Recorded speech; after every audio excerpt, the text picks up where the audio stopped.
Hello guys, welcome back to my channel Ashu on record में आपको फिर से मैं एक वीडियो लेकर आई हूँ। और एनरॉन बिजली परियोजना, ये बहुत ज्यादा बार पूछा हुआ क्वेश्चन है।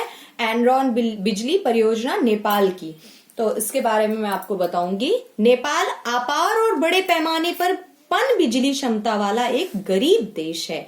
नेपाल जो था वो अपार मतलब बहुत पूरी बड़े पैमाने में पर पन बिजली जो होती है वो क्षमता वाला एक गरीब देश है। नेपाल की सरकार का मुख्य ध्यान बड़ी पन बिजली सुविधाओं के निर्माण के माध्यम से अपने जल संसाधनों के विकास पर केंद्रित है।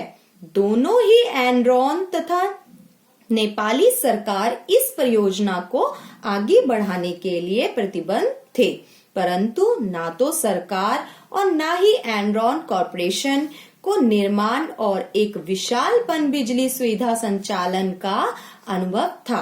इसलिए कर्नली बांध के विकास परियोजना के संदर्भ से चिंता व्यक्त की गई कि वो दोनों ही इसमें बहुत विशाल पन बिजली योजना करना चाहते थे, बट उसकी उनको नॉलेज नहीं थी, तो ये एक संकट वो हो गया।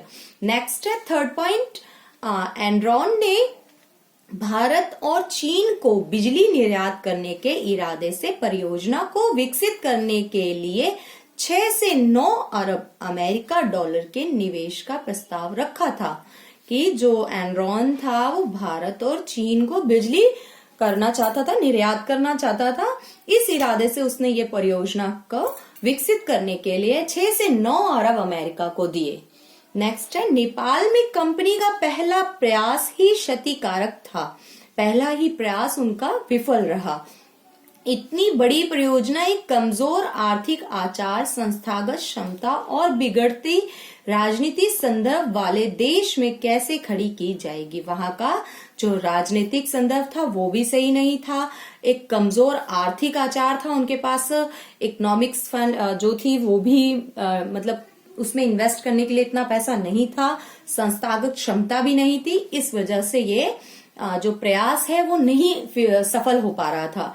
नेक्स्ट है, फिफ्थ पॉइंट है, 2001 के अंतिम महीनों तक तो कम से कम यही दिखता था, कंपनी का यह दिखावा बिल्कुल धोखा देने वाला था। जो वहां की कंपनी थी वो जो दिखा रही थी वो एक ऐसा लग रहा था कि ये धोखा दे रही है हमें।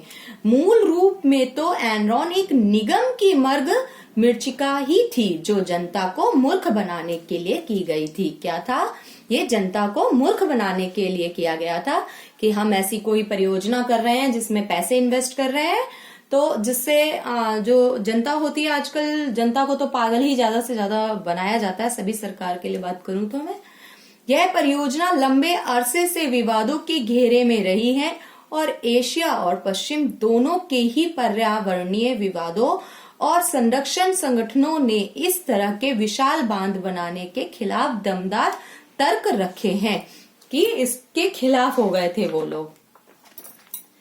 Thank you for watching. मेरी वीडियो अच्छी लगी हो लाइक करें, सब्सक्राइब करें, शेयर करें ज्यादा से ज्यादा और कमेंट में बताएं। एनरॉन बिजली परियोजना नेपाल के बारे में छोटा सा ये पॉइंट था जिसे मैंने क्लियर किया। Thank you.